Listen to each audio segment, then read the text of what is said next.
Hi everyone, Bella here. Welcome to my living room. So today we are going to discuss script writing and filmmaking. A few days ago I asked you guys to ask me questions and I got so many beautiful, interesting questions, and I was surprised by how many of you are interested in filmmaking, and I decided to compress some of the questions, or I will try to answer them in a general sense but also as specifically as I can possible.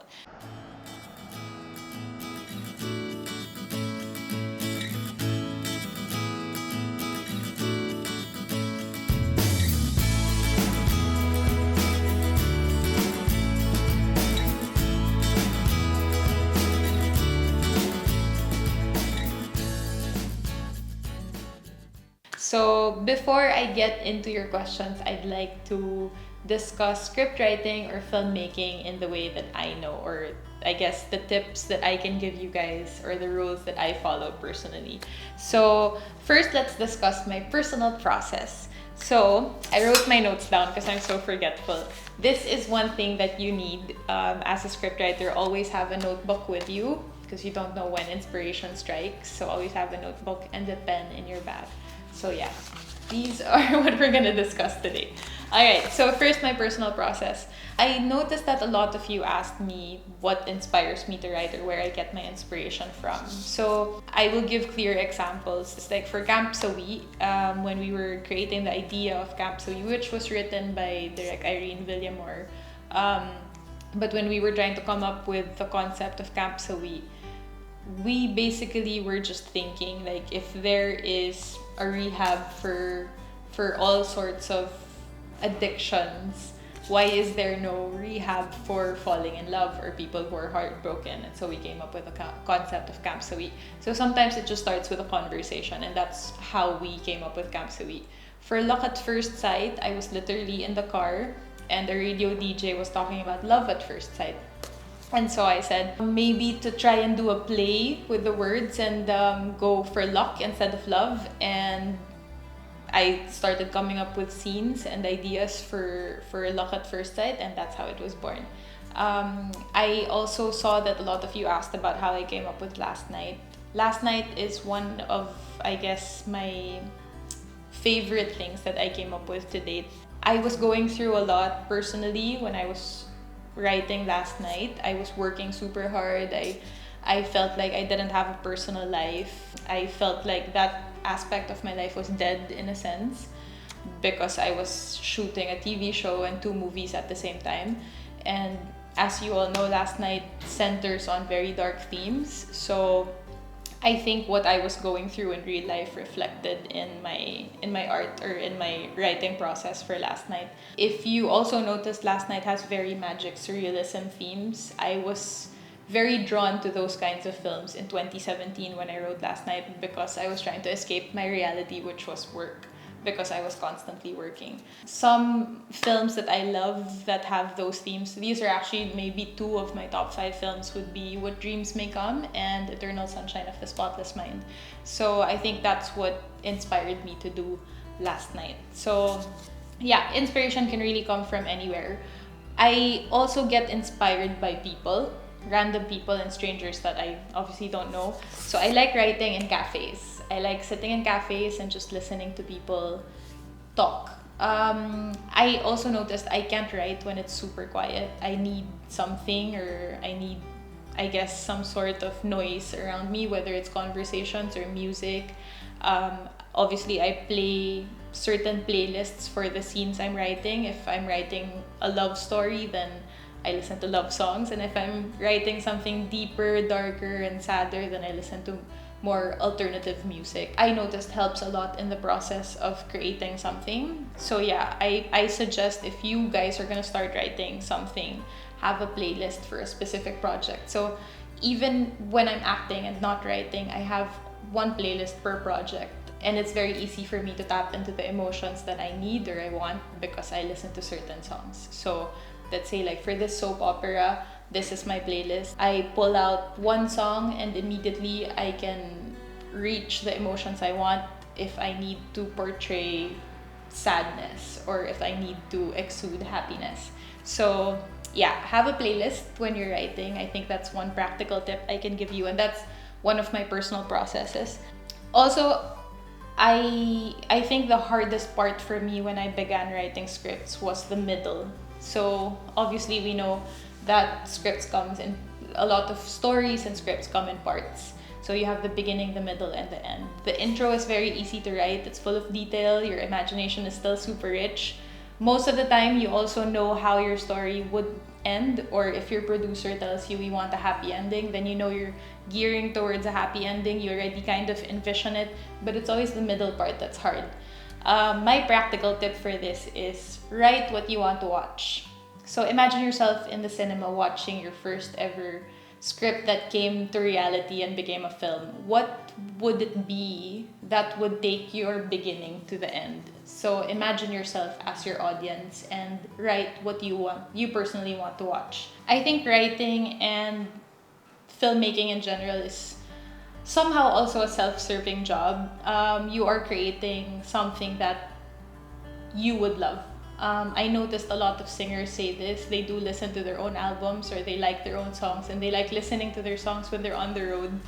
And I think you guys should create something like that. Create something that you would enjoy watching as if you were part of the audience. I think that's a practical tip for how to finish, or how to get through your script, and how to finish the middle part of your script. I need a drink. So that is my personal process. So I first get inspired, I create a playlist, I sit down, and I force myself to write. Also, one thing I noticed about me, and I hope you guys don't copy this, or I hope you don't get used to this. I always write 2 or 3 days before my deadline. I am a person who works well under pressure, but it shouldn't be that way. And this will answer most of your questions about writer's block. I don't believe in writer's block. I believe that sometimes we're lazy. And I admit I am lazy on many days when it comes to writing. And I will literally just write a few days before my deadline. But it works for me because I think better and I think more clearly when I'm stressed out. When I took classes with Sir Ricky, he has writing programs. You should check that out. Like look it up online or on Facebook, and I know he still constantly does workshops.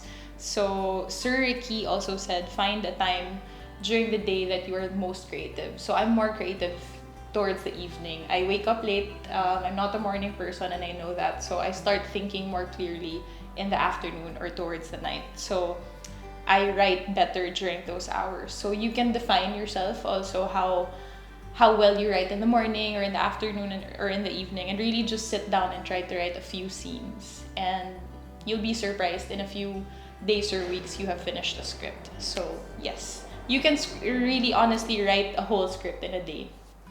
It's possible. Okay, so those are my personal processes. Okay, so now let's discuss characters. I think most of you have come to know me as a filmmaker because of the movies I starred in, or the movies I've written. And if you notice the genres of the movies I like to do, they're very character driven. I think the make or break of a good film is really the script, the material, the dialogue, and how the characters are written. So some of my favorite films are movies that are character driven. One filmmaker that I absolutely love from the Philippines, who is also my mentor and one of my greatest friends in the industry, Direct Irene Villamor. If you notice the reviews of her films, when she gets reviews from different critics in Manila, they always describe her films as a great character study. I think it's always more interesting to watch a movie when the people in it are completely understandable, when they're whole, when you can tell what they're thinking, when you can almost, imagine what they're gonna do next, or when you feel like that character is someone you can relate to. So before I write my scripts, I create my characters first. Obviously, there has to be one character in your script that the movie follows or that the story follows. She or he will be the character that everyone clings on to, and she will tell you the story. So in certain movies, that's very clear. When you have a love story, if it's a guy or a girl, meet cute rom-com, the perspective of the film is always, most of the time, from the perspective of the woman. Sometimes during the film, they'll shift it to the guy, so you understand his perspective. But there's always one character first that we follow that brings you into the story. So whoever that character is in your script, make sure that that character is very whole. Put in as much details as you can. If your movie starts that the character is 25 years old, you don't start creating her at 25 because she lived a life from 1 to 24. So you have to write her backstory. Sometimes a lot of actors ask for the backstory of a character, and you have to prepare that as well, aside from your script. And if they don't still do it, it's a good exercise into writing a good film, and also for yourself, just so when you're writing your script, it adds more color when you know that, okay, when she was 10 years old, she went through this. You can add that somewhere later on to your script, and it could show in her character and her attitude and the personality of the character. If you want, add her zodiac sign, favorite sports, what food she likes to eat, everything that can add to her personality and her attitude and her worldview and how she sees life.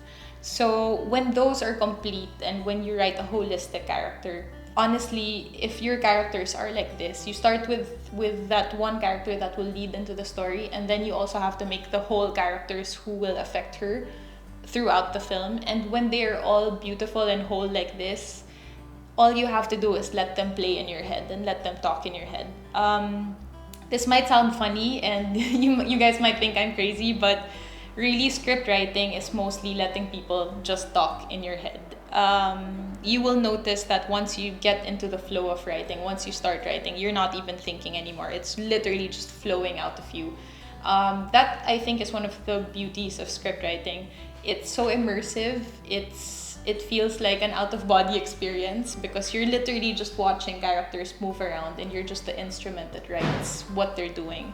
So really, let them play in your head, let them talk in your head. Obviously, be clear what your theme is. If you're writing, I guess, a more dramatic story, what is the peak of your story? What is the first problem? So all scripts, all movies, and all characters start moving because there's one problem, an inciting incident. So that problem is what will lead you throughout the whole film. The goal or the ending of the film would be how to solve that problem. In a more technical sense, they call this the hero's journey. So your main character will go through a hero's journey. There are also very different kinds of scripts. I think we're very used to the linear type of script, which is from present and it moves down to the future. There are more different and experimental types. I'm trying to remember the title of that film. Is it Memento?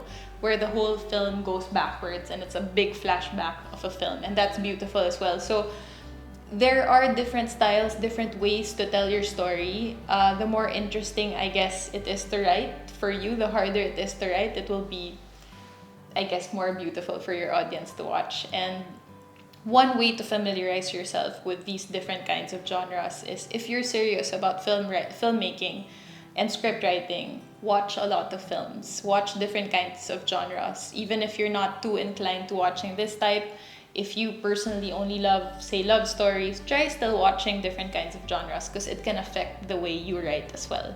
Like I said, your characters have to be very whole, that they almost feel like a friend. Also, don't judge your characters. That's, I guess, one personal advice I can give. I learned this from acting mostly, and now I take it with me when I write my scripts.